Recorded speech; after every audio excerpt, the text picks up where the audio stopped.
नवाजे और अपने साथ चलने का गहरा फजल अनायत करे। मैं तमाम परस्तारों की शुक्रगुजारी करती हूँ जिन्होंने रूह और सच्चाई से खुदावंद के नाम की हम्द की है, क्योंकि खुदावंद ऐसे ही परस्तार ढूंढते हैं जो रूह और सच्चाई से उसकी हम्द करते हैं। तमाम परस्तारों के लिए खुदावंद के पाक कलाम में यूं लिखा है कि मुझ में मसरूर रह तो मैं तुम्हारे दिल की मुरादों को पूरा करूंगा। आमीन। खुदावंद आप को बहुत ज़्यादा बरकतों से नवाज़े, आप खुदावंद में मसरूर रहें और खुदावंद आपके तमाम दिल की मुरादों को पूरा करते रहें। तो अज़ीज़ों भी वक़्त हम खुदावंद की ज़िंदा आवाज़ सुनेंगे, तो क्योंकि खुदावंद के पाक कलाम में लिखा हुआ है, फूल कुमला जाते हैं, घास सूख जाती है, लेकिन खुदावंद का कलाम अब तक कायम रहेगा। आमीन। तो मैं बड़ी इज़्ज़त और एहतराम से खुदावंद के खादिम को, खुदा के पाक रूह को और खुदा को वेलकम करते हैं कि पास्टर जी आइए खुदावंद के पाक रूह की हिदायत से जो आप फिर से आपने हम सबके लिए रूहानी रोटी तैयार की, हम सब में परोसिए ताकि हम सब उसे खाकर सेहतमंद हो सके। जी, वेलकम पास्टर जी।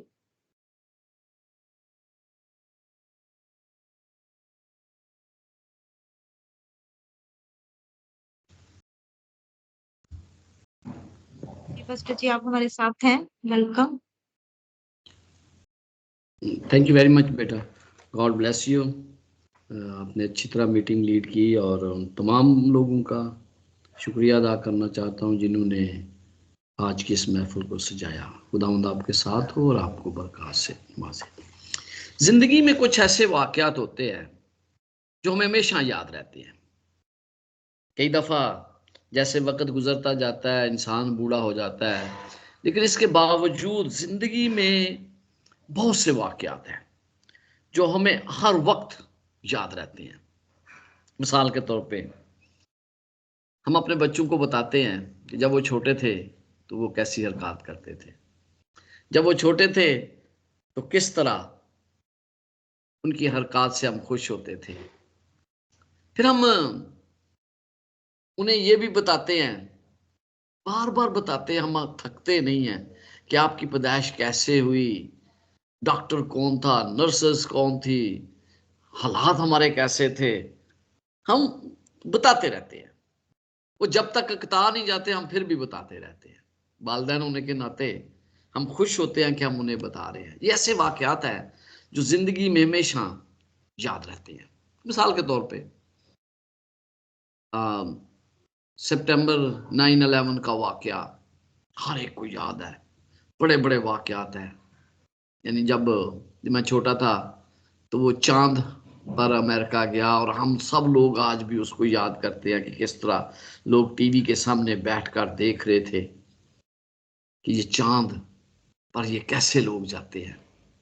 तो इस तरह के कई हमारी जिंदगी में ऐसे वाकयात हैं जो हमें हमेशा याद रहते हैं।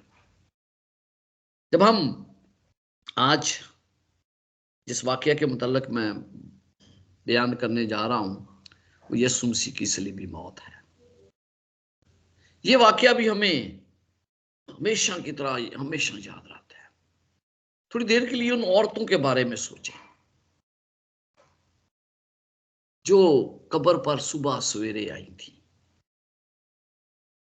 बार बार वो लोगों को बताती होंगी, जो भी मिलता होगा पूछता होगा कि ये वाकया कैसे हुआ है। शागिर्द बार बार उससे पूछते होंगे कि भाई कैसे तूने फरिश्ते को देखा, फरिश्ता क्या कह रहा था, तुम डर गई। ये तमाम वाकयात उनकी जिंदगी का एक हिस्सा बन गए और वो बड़े जज्बे के साथ, उनके अंदर जज्बा था, वो थकती नहीं थी कि मसीह का वाकया बताएं।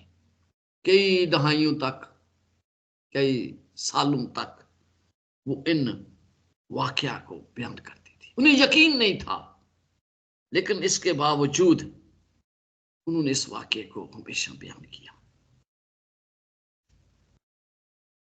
जब मैं देखता हूं इस वाक्य को तो उन्हें बिल्कुल यकीन नहीं था कि यीशु मसीह जिंदा हुआ है। क्योंकि जब हम मत्ती रसूल की अंजील उसका 28 बाब पढ़ते हैं तो यहां पर लिखा है कि और सैबत के बाद हफ्ते के पहले दिन वो फूटते वक्त मरियम मगदलिनी और दूसरी मरियम कब्र को देखने आई। अब वो देखने क्यों आई? उन्हें बिल्कुल यकीन नहीं था कि यीशु मसीह जिंदा हो गया है। क्योंकि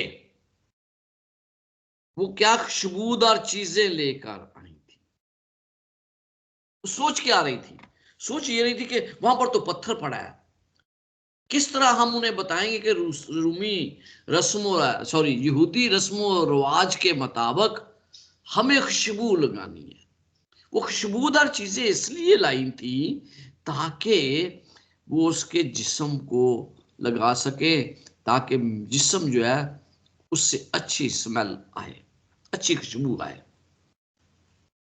और लिखा है कि वो सोचती थी कि हम कैसे उनको बयान करेंगे, किस तरह रूमी सिपाहियों को कायल करेंगे, क्योंकि उस पर तो मोहर भी लग गई है। अब कैसे क्या होगा? और दूसरी आयत में लिखा है, और देखो एक बड़ा भूचाल आया, क्योंकि खुदा का फरिश्ता आसमान से उतरा और पास आकर पत्थर को लटका दिया और उस पर बैठ गया। ये तो उनकी जहन के अल्फाज थे, जहन की सोच थी। लेकिन हम देखते हैं कि वो पत्थर फरिश्ते ने हटा दिया। फरिश्ते ने पत्थर क्यों उठाया? क्या इसलिए हटाया कि यीशु मसीह बाहर आ जाए? नहीं, इसलिए नहीं।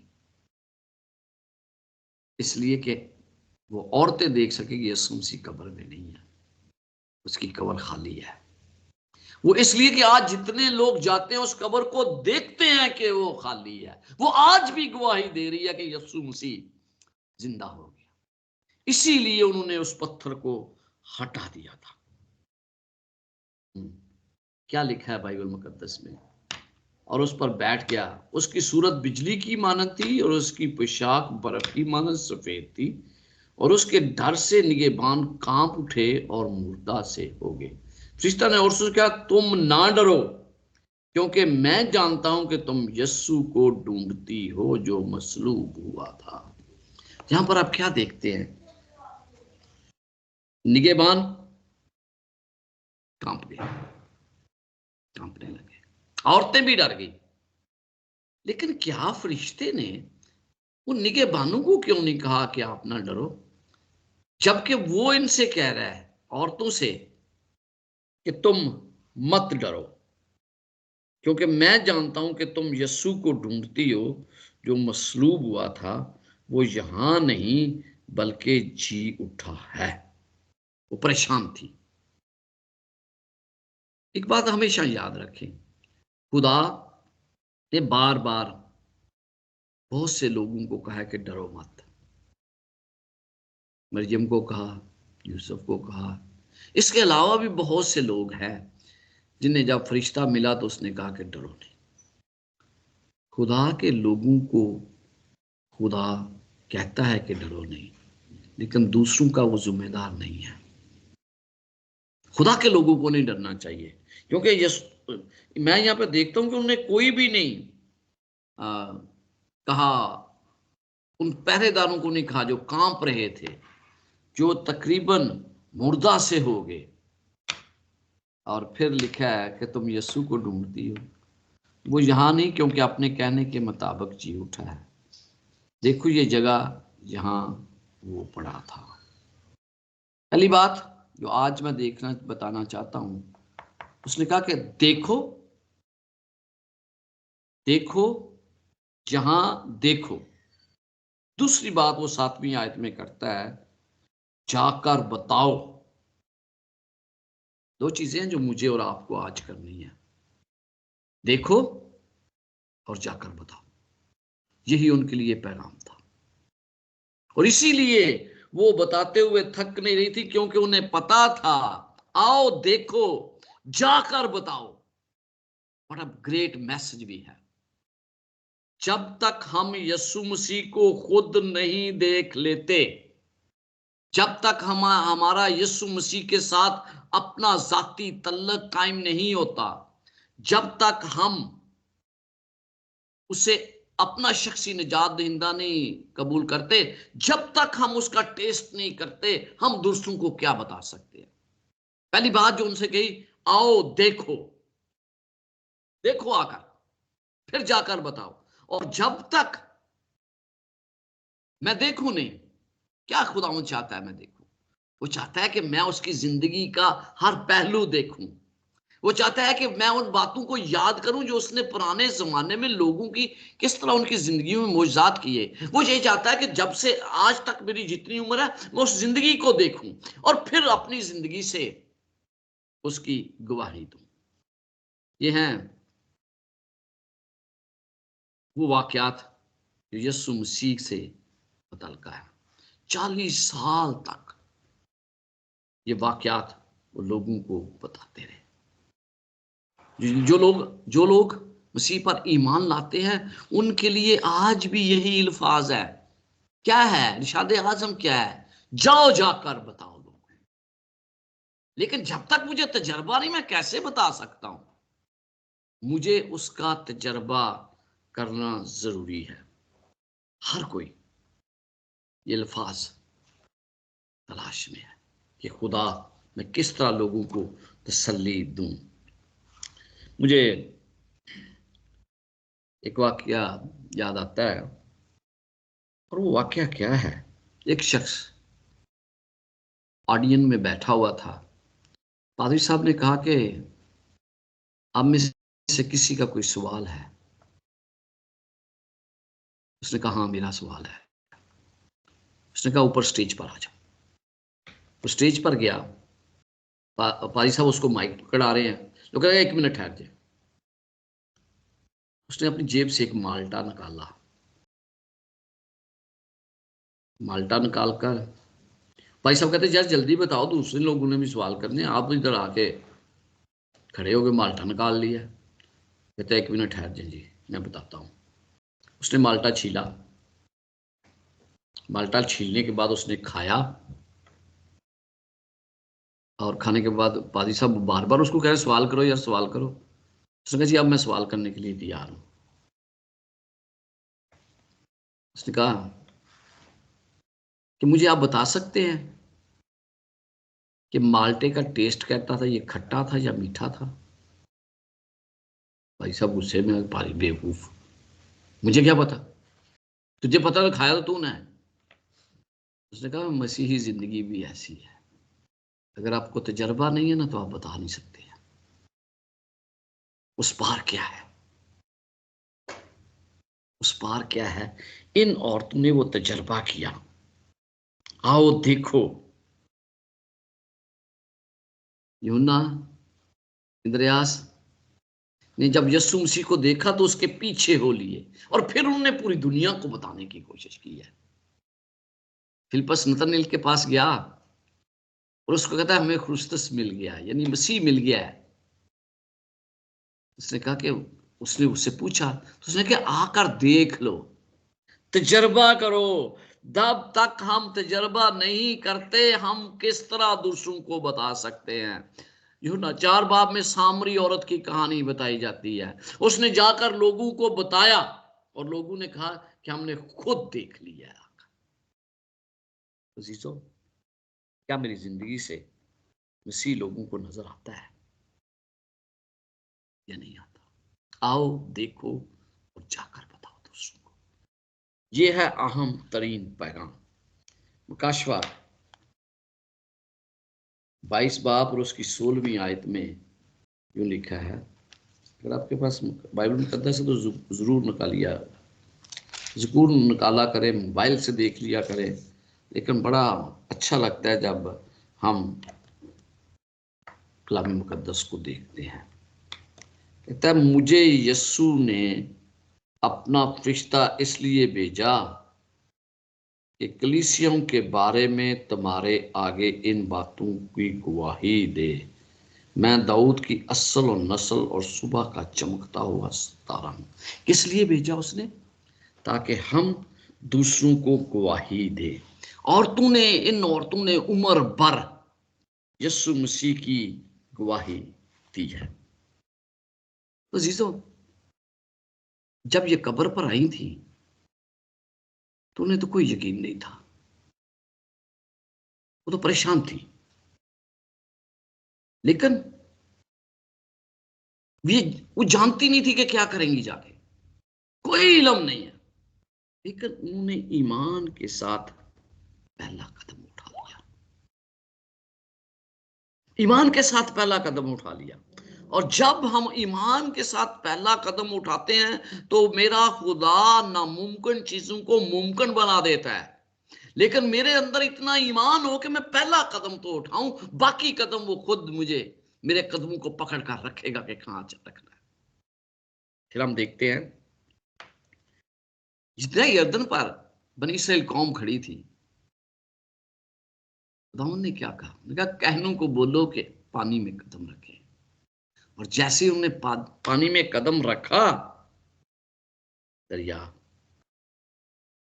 में से रास्ता बन गया।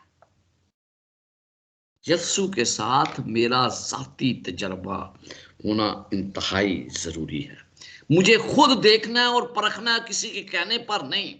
मुझे उसके साथ अपनी वफादारी साबित करनी है, और फिर मेरी जिंदगी में जो मौजूदात होंगे ना, वो मुझे बताएंगे। जब हम खुदा को तलाश करते हैं ना, तो खुदा कोई ना कोई बंदोबस्त जरूर करता है। मिसाल के तौर पे करनेलियस घर में दुआ कर रहा था, वो जानता नहीं था, लेकिन दुआ कर रहा था। और ये खुदा ने क्या किया? पहले करनेलियस के पास फरिश्ता भेजा, उसके साथ साथ उसने पतरस के पास फरिश्ता भेज दिया, ताकि उसकी मुलाकात हो। जब हम किसी चीज की तलाश में है ना, तो खुदा हमें वो चीज अता करता है। लेकिन पहला कदम ईमान के साथ उठाए, इन औरतों की तरह। फिर आपने देखा मरियम मगदलीनी शमौन फरीसी के घर में बैठी हुई थी, तो क्या कर रही थी? रो रही थी। बाकी लोग तो खाने में मसरूफ थे, ये क्यों रो रही थी? ये इसलिए रो रही थी कि उसको आज गुनाहों की माफी मिल गई। उसने तजर्बा कर लिया यीशु मसीह का। और जब मुझे तजर्बा होता है, तो फिर ही मुझे पता चलता है कि मेरे गुनाहों की माफी हो चुकी है। कुछ लोग आपको इस दुनिया में मिलेंगे इन लोगों की तरह, जो बड़े कमिटेड होते हैं, खुदा के साथ बड़े कमिटेड है, और खुदा उनके लिए बंदोबस्त कर देता है। कमिटेड, ये औरतें कमिटेड थी, शागिर्द कमिटेड नहीं थे। वो तो नजारा करने आए, वो तो भागे जब उन्हें पता चला, तो फिर तो नजारा करने आए। तो बस लोग नजारा करने आते हैं, बस लोग चर्च आते हैं, सारी उम्र वो चर्च आते हैं, लेकिन वो मैसेज नहीं दे सकते, पैगाम नहीं दे सकते, खुदा की गवाही नहीं दूसरों को दे सकते। फायदा क्या हुआ? कुछ भी नहीं। हर मसीह का फर्ज है कि वो दूसरों को बताए, नजारा ना करे। सिर्फ ज़कई यीशु मसीह को देख नहीं चाहता था, नजारा करना चाहता था। लेकिन वो कितनी चाहत से उसका नजारा कर रहा था, वो आप और मैं जानते हैं। कि आपको सही दरख्त पर बैठना है ताकि यीशु मसीह आपको देख ले। वो सही दरख्त पर बैठा, और फिर आप देखते हैं कि उसको माफ कर दिया गया। और उसने कहा कि आज यीशु मसीह ने कहा कि आज इस घर में निजात आई है। लेकिन कुछ लोग हैं जो सिर्फ तनकीद करते हैं, उनका कोई इलाज खुदा के पास नहीं होता। वो सीखना ही नहीं चाहते, जैसे शमौन फरीसी था। इसलिए हमें हमेशा इस बात को याद रखना है, हम यीशु मसीह के इस जी उठने के अमल को भूल ना जाए। ये हर रोज हमें याद रखना चाहिए। आपको पता है औरतें कितना बताती थी? पता नहीं कितने लोग उनसे हर रोज पूछते होंगे, ये वाकया तो बताओ हमें। तो वो तो बता रही थी, वो तो कभी रुकी ही नहीं है। यीशु मसीह ने बड़े वाज़िया तौर पर कहा कि मैं दरवाजा हूं। आइए काशवा 3 बाब और उसकी 20 आयत पढ़ते हैं। काशवा 3 बाब और उसकी 20 आयत में यूं दर्ज है,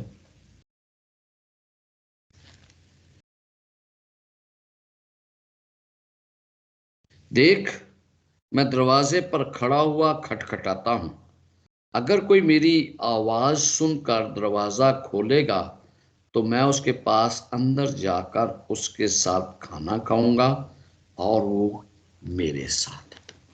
यानी आप जहां पर पढ़ते हैं कि खुदा ये कहता है कि मैं दरवाजे पर खड़ा खटखटाता हूं। वो आज भी ऐसा ही कर रहा है, उस वक्त और आज।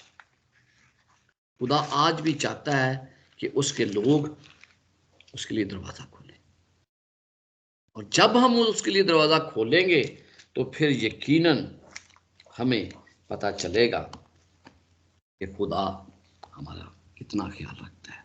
फिर वो हमारे साथ खाना खाएगा, जिस तरह उसने बहुत से लोगों को जब तो लोग जो अमूस के तरफ जा रहे थे उसके घर में गया यीशु मसीह, और जब उसने रोटी तोड़ी तो फिर उन्होंने उसको पहचान लिया।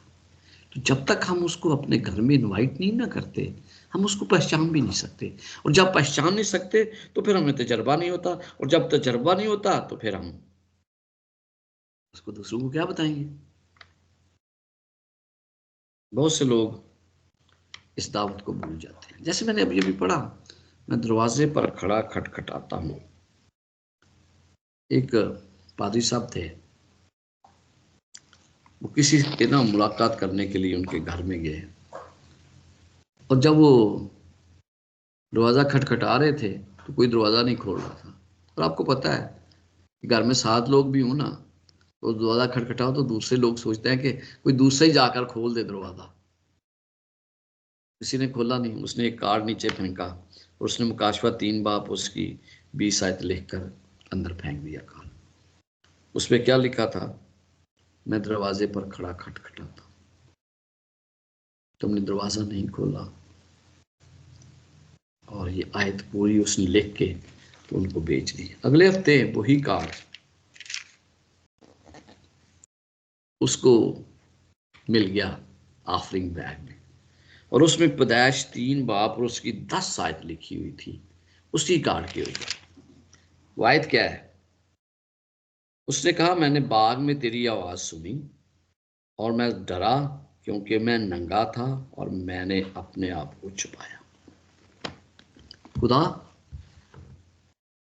हम किसी हालत में भी हों, खुदा हमारी आवाज़ को सुनने के लिए तैयार है। किसी हालत में भी हों, आदम और हवा ने अपने आप को खुदा से छिपाया, लेकिन खुदा ने कहा, ऐ आदम तू कहाँ है? और उस वक्त से लेकर आज तक खुदा आपसे और मुझसे यही कह रहा है कि अशरफ तू कहाँ है? ऐ जान तू कहाँ है? ऐ विलियम तू कहाँ है? उस वक्त से आज तक खुदा मुझे और आपको पुकार रहा है कि हम उसके पास आए। जब हम इस मत्ती 28 बाब को पढ़ते हैं तो इसमें और भी बहुत सी बातें हैं जो मुझे लोगों को बतानी है। यहाँ पर लिखा है कि वो पहले गलील को जाता है, वहां तुम उसे देखोगे, देखो मैंने तुमसे कह दिया। अगर आप इसी मत्ती रसूल की अंजील उसका 26 बाब और उसकी 31 आयत पढ़ें तो आपको पता चलेगा कि यीशु मसीह ने मसलूब होने से पहले ही उन्हें बता दिया था कि मैं तुम्हें गलील को मिलूंगा। कलाम मुकद्दस में क्या लिखा है? उस वक्त यीशु ने उनसे कहा, मत्ती 26 बाब और उसकी 31 आयत, तुम सब इसी रात मेरी बाबत ठोकर खाओगे, क्योंकि लिखा है कि मैं चरवाहे को मारूंगा और गला की भेड़ें परगंदा हो जाएंगी, लेकिन मैं अपने जी उठने के बाद तुमसे पहले गलील को जाऊंगा। यीशु मसीह गलील को गया, वहां उसकी मुलाकात हुई, लेकिन 40 दिन तक यीशु मसीह मुख्तलिफ जगहों पर तकरीबन 10 बार अपने शागिर्दों को मिला, उन्हें बताया, देखो जाकर बताओ भाई लोगों को, उनके ईमान को मजबूत करता रहा। और फिर आपको पता है, शायद आप अगर नक्शा देखें तो आपको पता चल जाएगा कि यरूशलेम से गलील का सफर है 60 मील, तकरीबन 4 दिन का सफ़र। अगर आप पैदल जा रहे हो, उस वक्त पैदल ही लोग जाते थे, तो आप अंदाज़ा लगा सकते हैं कि कितने दिन लगे होंगे। अब हम देखते हैं एक बात जो खुदावंद ने कही है, और वो है 28 बाब उसकी 19 और 20 आयत। बस तुम जाकर सबको मुझको शागिर्द बनाओ और उनको बाप और बेटे और रूह कुद्दस के नाम से बपतिस्मा दो, और उनको ये तालीम दो कि उन सब बातों पर अमल करें जिनका मैंने तुमको हुक्म दिया, और देखो मैं दुनिया के आखिर तक हमेशा तुम्हारे साथ हूं। ये है काम जो मुझे और आपको दिया गया है। अगर हम ये काम करने के लिए तैयार नहीं हैं, तो फिर हम मसीह कैसे हैं? क्योंकि हमारी ये जिम्मेदारी बनती है कि हम ये तमाम बातें जाकर बताएं। और यीशु मसीह ने बड़ा वाज़िया तौर पर उन्हें एक और बात कही कि आसमान और जमीन का कुल अख्तियार मुझे दिया गया है। 26 आयत है, आसमान और जमीन का कुल अख्तियार मुझे दिया गया। क्या मुझे इस बात पर यकीन है कि यीशु मसीह को कुल अख्तियार दिया गया है? क्या मैं इस बात को मानता हूं आज कि कुल अख्तियार उसके पास है? क्या मेरे अमल से पता चलता है कि मैं यीशु मसीह को ही मानता हूं कि उसके पास कुल अख्तियार है? फिर मुझे डरना काहेगा? फिर मुझे काहेगा खौफ जब मैं मसीह की मुनादी ना करूं? अजीजों, यहां पर बड़ा वाज़िया तौर पर उसने बता दिया कि आसमान और जमीन का कुल अख्तियार मुझे दिया गया है। आपको अख्तियार मिलता है, आप कोई काम करते हैं, आप ऑफिसर हैं, तो आपको सिर्फ एक छोटी सी डिपार्टमेंट का अख्तियार मिलता है, लेकिन मेरे खुदा के पास आसमान और जमीन का कुल अख्तियार है। जाओ, जाकर लोगों को बताओ। ये उसका हुक्म था, उसका शागिर्द बनाओ। हमारा एक प्रॉब्लम बहुत बड़ा है, हमारे पादरियों का या मसीह लोगों का। हम लोगों को मसीह बनाने में लगे रहते हैं। हम लोगों को कहते हैं यार ये क्रिश्चियनिटी को कबूल कर ले, बपतिस्मा ले ले और यही है। नो, यीशु ने यहाँ इस हवाले में क्या कहा है? उसने कहा जाकर शागिर्द बनाओ। शागिर्द बनाने का मतलब पता है क्या है? पैरोकार, जो वही काम करें जो आप कर रहे हैं, और वो उसके लिए सारा कुछ कुर्बान करने के लिए तैयार हो, जिस तरह यीशु मसीह ने शागिर्द बनाए और उन्होंने अपनी जान वक्फ कर दी यीशु मसीह के लिए। शागिर्द बनाने हैं हमें। और अगर मैं आपको यकीन दिलाता हूं कि अगर हम एक शागिर्द एक साल में बनाना शुरू कर दें, जितने मसीह हैं, 15-20 साल में पूरी दुनिया को पैगाम मिल जाएगा। सिर्फ एक शागिर्द एक साल में, कह रहा हूं मैं। फिर देखिएगा कि किस तरह तरक्की होती है। ओके, मैं अब इसको इख्तिताम करने लगा हूं। पहली बात, जो 4 बातें हैं जो मैं आपको बताना चाहता हूं। पहली बात क्या है? आज जब आपने ये कहानी सुनी, जब आपने देखा कि आपको क्या काम करना है, शायद आपने अब तक नहीं किया, तो अभी आप इसको शुरू कर सकते हैं। पहली बात यह है कि अपने अंदर एहसास पैदा करें कि आप गुनहगार हैं। मुझे अपने अंदर एहसास पैदा करना है कि मैं गुनहगार हूं, और ये जाती तौर पर किसी और का नाम नहीं लेना। जाती तौर पर मैं क्यों कह रहा हूं? आपने यूना 3 बाब 16 आयत पढ़ी है, क्या लिखा है? खुदा ने दुनिया से ऐसी मोहब्बत, यही आपकी बाइबल कहती है, लेकिन मेरी बाइबल ऐसा नहीं कहती। मेरी बाइबल में फर्क है। खुदा ने अशरफ से इतनी मोहब्बत रखी, वहां पर अपना नाम लगा ले, ताकि आपको पता चले कि यीशु मसीह ने आपके लिए जान दिया, किसी और के लिए नहीं। ताकि मुझे यकीन हो जाए कि मेरे खुदा ने मेरे लिए सलीबी मौत सही है। यह जाती तौर पर अपने आप को ये समझें कि हम गुनाहगार हैं। गलतियों 2 बाब और उसकी 20 आयत में ना बड़ा वाज़िया तौर पर पता चलता है कि यूहन्ना 3 बाब 16 आयत की जब वो तशरीह करता है ना, क्या इसका नाम है, पौलुस रसूल, तो वो इसको बड़ा जाती तौर पर इसकी तशरीह करता है। गलतियों 2 बाब और उसकी 20 आयत में पढ़ने लगा हूं। यहां पर यूं दर्ज है,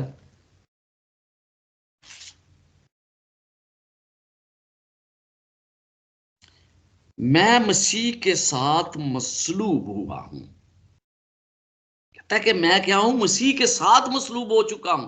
अब मैं नहीं, मसीह के साथ हूं, और अब मैं जिंदा ना रहा बल्कि मसीह मुझ में जिंदा है। वाह, वो यूना 3:16 की उसने तशरीह कर दिया। और मैं जो अब जिस्म में जिंदगी गुजारता हूं तो खुदा के बेटे पर ईमान लाने से गुजारता हूं, जिसने मुझसे मोहब्बत रखी और अपने आप को मेरे लिए मौत के हवाले कर दिया। यह है जो बात मुझे करनी है। अपने अंदर एहसास पैदा करें कि हम गुनाहगार हैं, कि मैं गुनाहगार हूं, और फिर जाती तौर पर अपने आप से कहें कि खुदावंद, दूसरी बात, मुझे माफ कर, तौबा करें।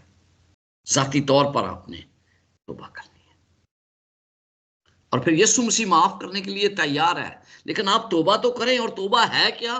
तौबा पछता कर किसी चीज को ना करने का नाम है, और अपनी जान की भी परवाह नहीं करनी। अपने आप को तब्दील करने के लिए तैयार हो जाए। मैं अक्सर कहता हूं लोगों को कि यार अपने आप को तब्दील करें, लेकिन मैंने इसको जुमले को चेंज कर लिया। क्यों चेंज कर लिया? ज़कई की मिसाल से मुझे पता चलता है कि कोई शख्स अपने आप को तब्दील नहीं कर सकता जब तक खुदा उसे तब्दील ना करे।